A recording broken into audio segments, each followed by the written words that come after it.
Vamos a la palabra del Señor. Quiero invitarles al libro de Hebreos, capítulo 11, versículo número 4. Hebreos, capítulo 11, versículo número 4. Por la fe, Abel ofreció a Dios más excelente sacrificio que Caín, por lo cual alcanzó testimonio de que era justo, dando Dios testimonio de sus ofrendas y muerto aún habla por ella. Y el tema que vamos a considerar en esta tarde lleva por título Fe auténtica. Y creo que tenemos una hermosa enseñanza aquí para mostrar las diferencias de lo que es una fe verdadera, de una fe falsa, de una fe basada en nuestros propios méritos, de aquella fe que realmente nos da salvación y vida eterna. Y esta es una historia bastante importante dentro del relato de la palabra del Señor, es muy significativa, porque si vamos al capítulo 3 de Génesis, la historia se narra en capítulo 4, pero si vamos al capítulo 3, es aquí donde el pecado entra al mundo, cuando nuestros primeros padres desobedecieron al Señor. Y en el versículo 15 de Génesis 3, dice: y pondré enemistad entre ti y la mujer, y entre tu simiente y la simiente suya. Esta te herirá en la cabeza y tú le herirás en el calcañar. Este versículo es conocido como el protoevangelio o el primer evangelio, porque es aquí donde se anuncia que iba a venir un Salvador para poder redimir al hombre de sus pecados. Y luego de dar entonces las consecuencias de la caída, lo que viene a continuación, encontramos que también iban a haber dos pueblos, un pueblo que amaba al Señor y un pueblo que iba a rechazar a Dios. Y iba a haber enemistad entre ellos durante toda la historia de la humanidad. Así que es aquí donde vemos cómo el pecado comienza a manifestarse. De hecho, capítulo 4 vamos a ver el homicidio. Y si seguimos a Génesis 6, en el versículo número 5, dice que vio Jehová que la maldad de los hombres era mucha en la tierra y que todo designio de los pensamientos del corazón de ellos era de continuo solamente al mal, mostrándonos entonces cómo el pecado había alcanzado a todo el orbe, a todo el mundo, esta corrupción producto del pecado de nuestros primeros padres, Adán y Eva. Así que tenemos aquí dos pueblos. También se nos presentan dos corazones que son distintos, corazones o caminos opuestos que revelan precisamente la condición del corazón humano delante del Señor. Todo eso lo podemos hallar aquí en Génesis capítulo número 4, dado que a través de estas ofrendas que ellos presentaron, mostraron sus actitudes hacia Dios, la manera en cómo ellos deseaban y querían relacionarse con Dios. Uno ilustra una fe obediente, el otro nos muestra una vida que desea vivir independiente de Dios, orgulloso, pensando y básicamente decidiendo en base a sus propios anhelos y deseos después de la caída. Y en esta terrible condición, entonces, que vemos, también podemos ver acá el poder transformador del Evangelio. Vemos cómo se nos presenta la importancia de la fe para agradar a Dios y cómo este mensaje entonces apunta directamente al Evangelio para mostrarnos lo que es la fe auténtica, aquella fe entonces que nos da y nos permite estar en comunión con Dios. Así que son dos realidades. Por un lado, podemos resumir esto para el contexto de esta predicación. Por un lado, tenemos intentos humanos de agradar a Dios, podríamos llamar las obras o los méritos humanos, y por otro lado, tenemos la obra que Dios hace para poder reconciliar al hombre consigo mismo, y eso no es más que por gracia. Así que desde este momento comenzamos a ver las obras versus la gracia, el deseo humano de ganarse el favor de Dios por alguna obra, algún mérito, o por otro lado, el entendimiento que hay de que hay solo un camino y una manera de estar a cuentas con Dios. Entonces, en Génesis 3, como ya mencioné, vino la caída, y debido a la caída, ahora los hombres universalmente estaban en pecado, estaban en contra de Dios, tenían una conciencia de pecado y ya de una u otra manera sabían que no podían acercarse a Dios sin un don. Pero después de la caída, Vemos en el capítulo 3, versículo número 21, de ellos habían cubierto su desnudez con las hojas de un árbol, un arbusto. Pero ahora entonces dice el versículo 21, y Jehová Dios hizo al hombre y a su mujer túnicas de pieles y los vistió. Así que Dios mismo cubrió la desnudez de Adán con pieles de animales. Y este no era un asunto práctico solamente para cubrir aquella desnudez, más bien hay una verdad muy importante que debemos considerar acá, porque el Señor ya muestra la necesidad de provisión que se requiere para cubrir precisamente la vergüenza y las consecuencias del pecado. No era suficiente lo que ellos habían hecho, sino que más bien ahora Dios mismo hizo túnicas de pieles, de tal manera que eso implica necesariamente que murió un inocente. Algún animal tuvo que ser sacrificado para que aquella piel pudiera ser usada para precisamente cubrir su desnudez, básicamente cubrir aquellas consecuencias del pecado. Y es aquí entonces donde se establece un principio fundamental del Evangelio, un principio fundamental de la vida cristiana, que el acceso a Dios, el estar en comunión con Dios, ser reconciliados con Dios, no puede ser bajo nuestros propios términos, no puede ser bajo nuestras propias ideas de la fe, no puede ser bajo nuestras propias maneras o formas, sino que más bien el acceso a Dios, estar en comunión con Dios y ser reconciliado con Dios, tiene que ser a través de lo que Él ha provisto para que aquello pueda ser hecho. Y es aquí donde se establece este principio. Y que luego lo vemos claramente mostrado cuando vino Moisés con todas estas leyes ceremoniales, donde el sacrificio ahora ya era algo que estaba presente de manera formal. Pero todo esto, insisto, apuntaba de manera primaria a lo que Cristo iba a hacer en aquel sacrificio perfecto en la cruz del Calvario. Entonces todo el Antiguo Testamento tiene que ver con este camino hacia Cristo, todo este camino hacia el Salvador que iba a venir. Pero lo encontramos muy temprano en la historia humana y momentos o tiempos o días o horas inmediatos a la caída, que Dios dejó claro, completamente claro, que no podemos acercarnos a Él con nuestras propias obras, sino que necesitamos su provisión, necesitamos aquello que Él ha dado para que nosotros podamos ser reconciliados con Dios. Y es así que llegamos a Génesis 4, luego de todo esto que acabo de mencionar, donde tenemos a dos hermanos, uno se llama Caín y el otro se llama Abel. Y el asunto es que cada uno de ellos tenía su trabajo, no está presentándonos este pasaje como que hay un trabajo mejor o peor que otro, solamente se nos cuenta lo que ellos hacían. Versículo 2, Abel fue pastor de ovejas y Caín fue labrador de la tierra. Pero en el versículo 3 vemos que Caín trajo una ofrenda al Señor, porque andando el tiempo, había transcurrido un par de días, semanas, no lo sabemos, pero dice que Caín trajo del fruto de la tierra una ofrenda a Jehová. No se nos menciona que fuera lo mejor de sus cultivos, de su siembra, de sus granos. Tampoco se nos enseña que haya seguido un patrón, un mandato específico de Dios, sino que él trajo lo que a él le pareció correcto.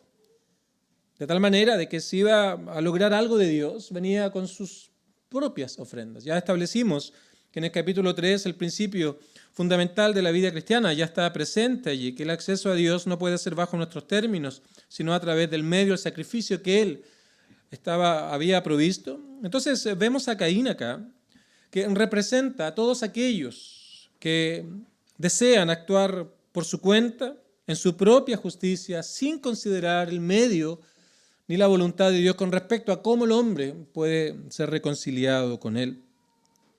Y todo esto nos permite comprender varias cosas, por necesaria implicación, que este hombre realmente no veía la necesidad del perdón de los pecados, porque si hubiera sido así, hubiera ido a Dios con sinceridad, hubiera reconocido lo que Dios ya había mostrado de antemano, la manera, la forma en cómo Él cubre estas consecuencias. Así que básicamente el pensamiento que tenía Caín es que si había que hacer algo para Dios, lo iba a hacer a su manera, de acuerdo a su propia justicia, de acuerdo a su propio entendimiento. Así que de esa manera lo hizo. Simplemente dice, aconteció que andando el tiempo, Caín entonces trajo del fruto de la tierra una ofrenda a Jehová. Así que esta independencia que vemos de Caín hacia lo que el Señor ya había establecido, no es solo una acción, no es solamente algo que ha ocurrido, sino más bien muestra un asunto de ese corazón caído, producto de la caída. Es una rebelión en contra de la autoridad de Dios y en contra de la provisión de Dios. Y esto se constituye en algo natural para el ser humano. El rechazo a Dios, la indiferencia a Dios, la incredulidad a Dios.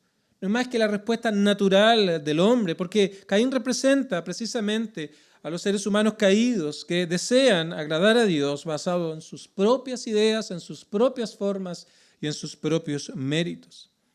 Caín representa a ese hombre natural porque encarna las características propias de la naturaleza humana no regenerada, que actúa según sus propios impulsos, actúa según sus propias ideas, según el propio entendimiento que tenga de la vida y rechaza toda autoridad divina. Rechaza todo señorío de Cristo, rechaza toda autoridad de nuestro Salvador, rechaza toda dependencia de Dios. Así que Caín nos está mostrando todo esto aquí en el versículo número 3. Caín trajo del fruto de la tierra una ofrenda a Jehová, pero todo esto no estaba conforme ni de acuerdo a lo que el Señor ya había planteado en el capítulo número 3 acerca de la forma en cómo debemos venir delante de Él. Y luego en el versículo 4 tenemos y aparece en escena un hombre llamado Abel. Y este hombre no trajo cualquier cosa, sino que añade el versículo que trajo también de los primogénitos de sus ovejas, de lo más gordo de ellas.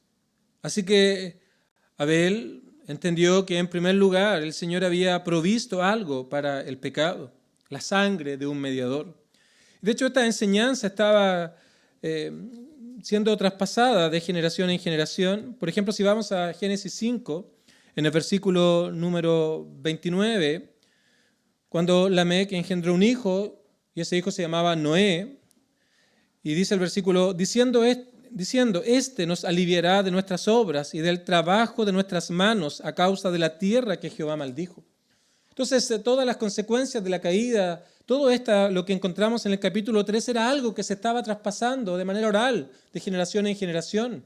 No es que Génesis 3 pasó al olvido, sino que las personas hablaban y mencionaban y enseñaban lo que allí había ocurrido y la manera en cómo Dios había tratado precisamente con la caída. Entonces, obviamente Lamec señala aquí que Noé tal vez iba a hacer aquella promesa que los iba a aliviar de las obras y del trabajo de nuestras manos a causa de la tierra que Jehová maldijo. Habían pasado ya varios siglos aquí en el versículo 29 de Génesis 5, cuando nos damos cuenta que esta enseñanza acerca de lo que había pasado en Génesis 3 continuaba presente en la mente y la enseñanza de aquellos que vivían en aquel tiempo. Entonces, acá estamos temprano después de la caída, pero Abel indudablemente entendió que el Señor había provisto un medio para la desobediencia, para lo que había ocurrido, para esta condición en la cual el hombre se encontraba, que era la sangre de un mediador por medio de vestirlos con túnicas de pieles. No solamente entendió aquello, sino él entendió también que era un pecador. Entendió que él necesitaba la provisión, necesitaba el perdón, necesitaba esa reconciliación, pero también entiende que debe haber una expiación de tal manera que pudiera, por medio de aquello, entonces, aplacar la ira de Dios por el pecado y estar a cuentas con Él. Así que lo que vemos acá es que Abel trae y viene de acuerdo al modelo que Dios había establecido y al principio que Él había establecido en Génesis, capítulo número 3. Así que Él creía en esa promesa que iba a venir y sigue el modelo, el patrón de Dios. Y entonces llegamos al versículo número 4, al final, producto de esto que acabo de mencionar. Entonces dice, y miró Jehová con agrado a Abel y a su ofrenda. Pero el versículo 5 dice, pero no miró con agrado a Caín y a la ofrenda suya.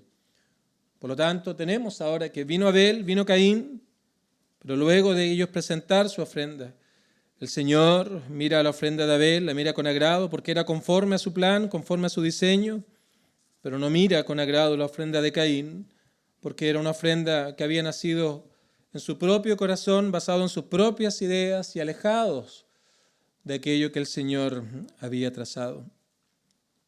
Un sacrificio aceptado porque venía de una sinceridad del corazón y de una confianza en Dios. Había obedecido el modelo de Dios.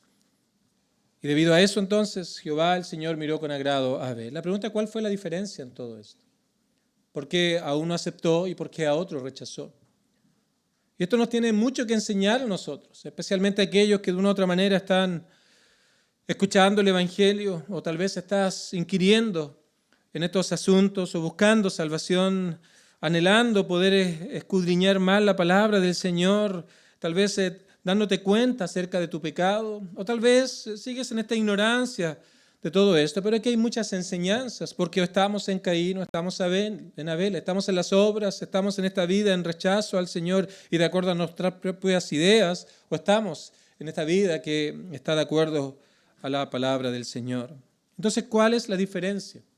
¿Por qué Dios recibió con agrado la ofrenda de Abel y no con agrado la ofrenda de Caín? Y para eso entonces vamos a Hebreos, capítulo 11, porque acá se responde esta pregunta, donde se nos da la razón por la que Abel fue aceptado y Caín rechazado. Dice que por la fe Abel ofreció a Dios más excelente sacrificio que Caín. La diferencia era la fe con la que hicieron aquello. Por la fe, Abel ofreció a Dios más excelente sacrificio que Caín. Así que esto no se trató de un asunto externo. Esto no se trató simplemente de traer la ofrenda, ya sea el fruto de la tierra que trajo Caín o el animal que trajo Abel, sino que esto tiene que ver la fe que ellos expresaron en Dios y lo que Él había provisto en Génesis, capítulo número 3. Caín lo hizo sin fe, porque él confió en sí mismo. Él confió en sus propias ideas, en sus propios medios. Pero Abel reconoció que no había nada que él pudiera ofrecer, así que él venía con fe, en obediencia a lo que el Señor ya había prescrito. Así que esto es un asunto de fe. Una fe verdadera, una fe auténtica o una fe falsa, una fe que puede emular en gran parte a lo que es una fe verdadera, pero que no significa que aquello sea una fe auténtica. Y nos preguntamos, ¿qué es fe? La fe es como aquella mano que toma algo, que se apropia de algo.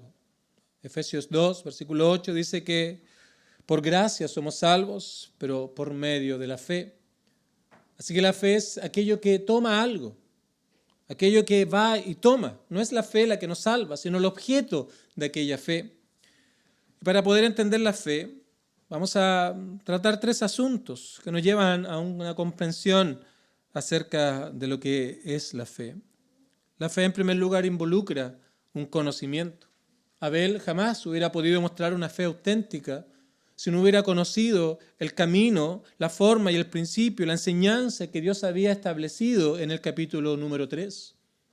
La fe parte por conocer acerca de nuestra realidad, conocer acerca de que nuestro corazón está inclinado al mal, que estamos lejos de un Dios santo, que no tolera la maldad y que además el pecado merece un castigo.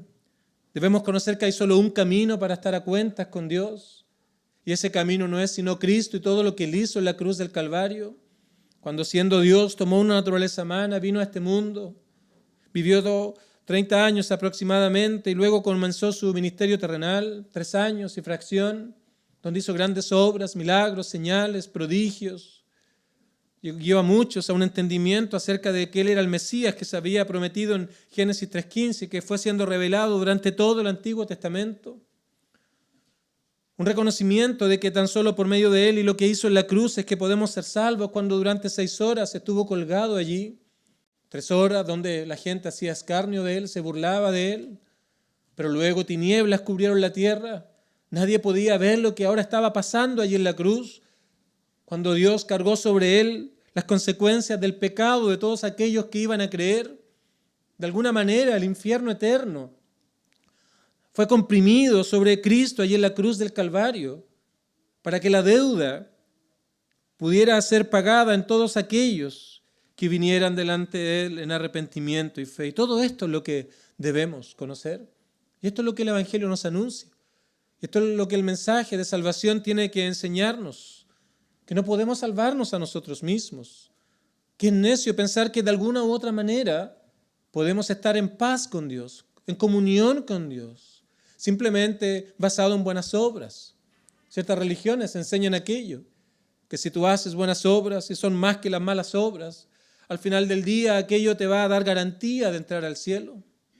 O piensan que la vida eterna se puede ganar a través de méritos humanos y un montón de cosas similares o de una vida religiosa.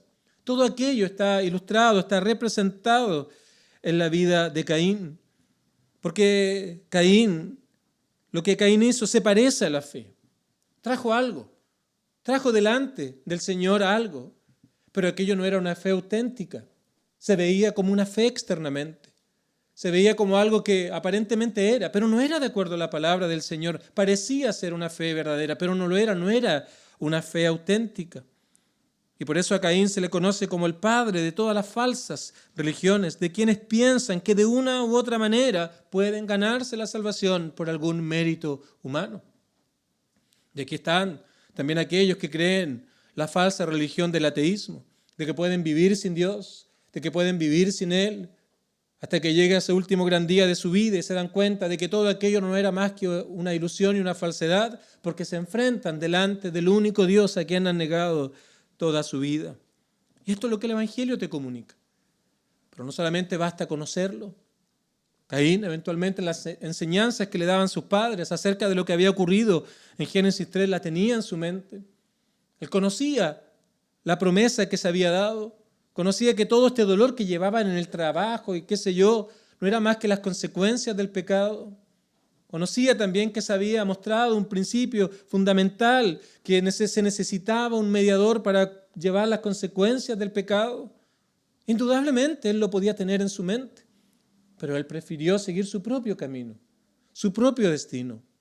Él prefirió hacer las cosas de acuerdo a su propia manera de entender. Por eso no basta con conocer. Porque muchos pueden recitar la palabra del Señor, pueden recitar varios pasajes de memoria. Tal vez han vivido vidas religiosas, han hecho ceremonias durante su niñez o adolescencia, pero eso no significa nada. Puede parecer una fe, puede ser muy parecida a una fe, pero si no es conforme a lo que el Señor nos prescribe en la palabra para estar a cuentas con Dios, aquello no es una fe auténtica. Y puede que estés engañado en tu mente y en tu corazón, pensando que de esa manera puedes agradar a Dios. Pero no, queridos amigos, no basta una fe intelectual, no basta saber que Cristo es el Salvador, no basta con profesarlo externamente para poder actuar y vivir de acuerdo a Caín, de acuerdo a sus propios pensamientos, sino que también la fe incluye un segundo componente, que es el aceptar que no hay otro camino, que no hay otra forma y que todo lo que el Evangelio nos enseña es así. Así que aceptamos, asentimos de que no hay otro camino, no hay otra forma, no hay otra manera.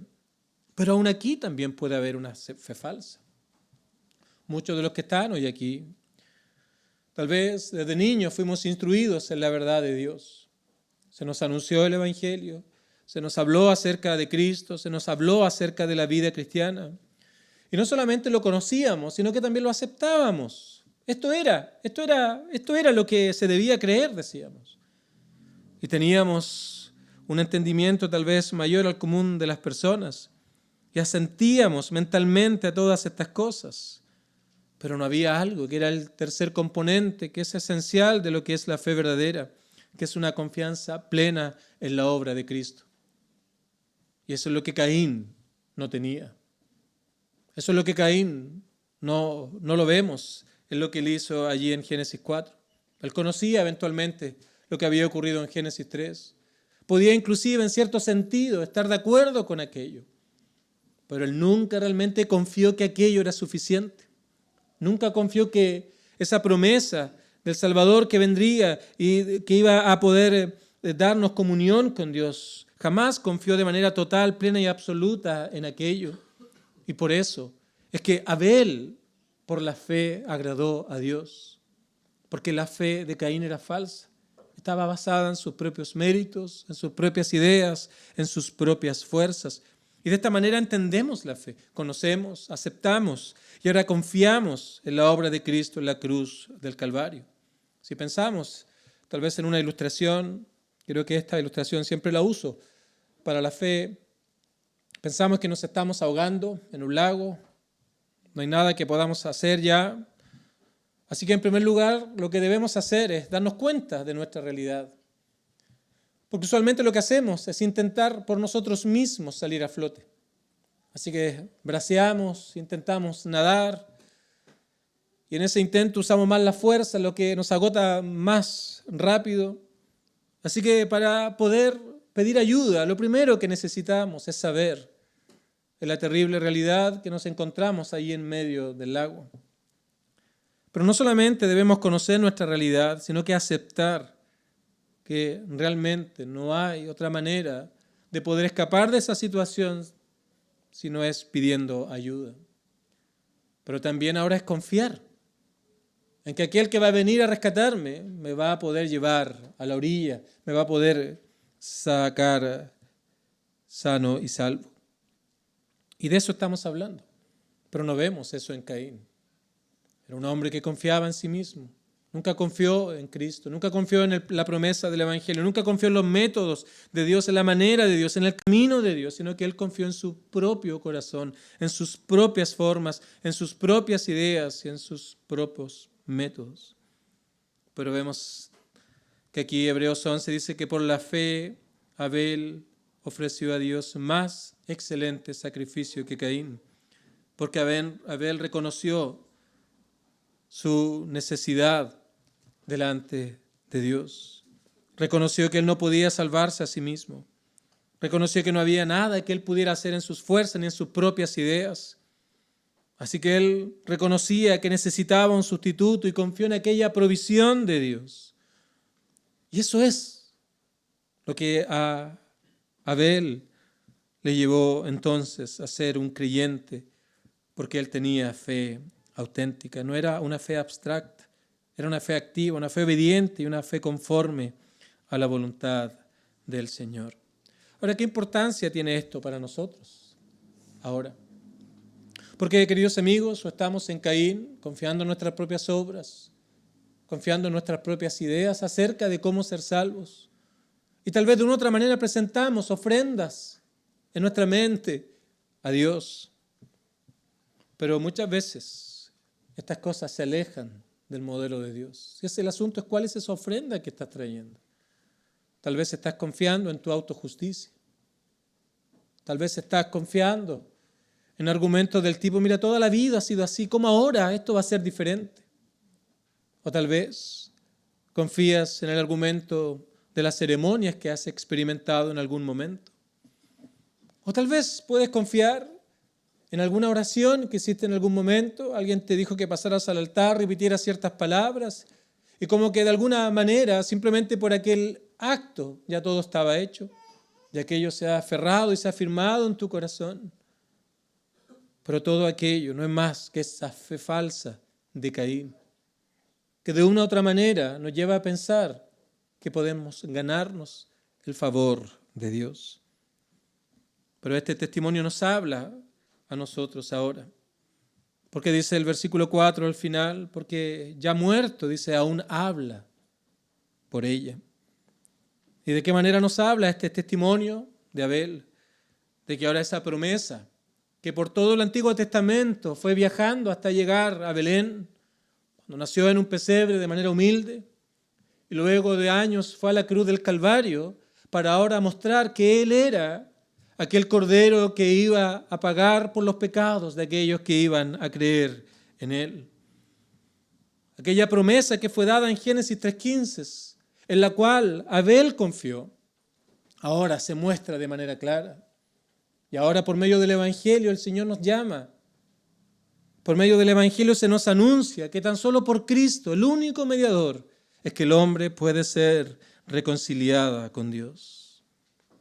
Así que si quieres saber cuál fue el primer predicador del Evangelio, ahí lo tienes, a Abel.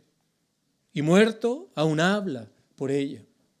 Ese hombre reconoció y anunció y nos anuncia todavía que tan solo por lo que Cristo ha provisto, por lo que Él ha hecho en favor de pecadores, es que nosotros podemos alcanzar salvación y vida eterna. Ese fue el mensaje que Abel dio allí en Génesis 4 por medio de lo que Él hizo, de que no hay otro mediador entre Dios y los hombres, sino Jesucristo hombre. Esa promesa ahora en el Calvario vino y allí entonces Él pagó por el pecado, por las consecuencias del pecado de todos aquellos que iban a creer.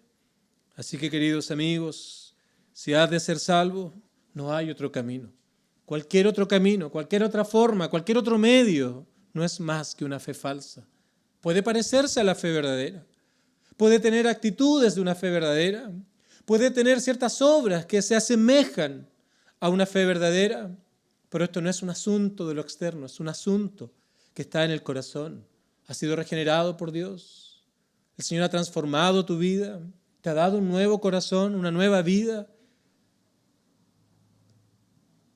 Entonces, si has de ser salvo, no solamente debes conocer que hay otro camino, no solo debes aceptarlo, sino debes confiar en aquel camino que es Cristo, por el cual podemos ser reconciliados con Dios. Cualquier alternativa a esto es seguir el camino de Caín, el camino de la autojusticia, el camino del amor propio, el camino del orgullo y el camino de pensar que somos autónomos de Dios.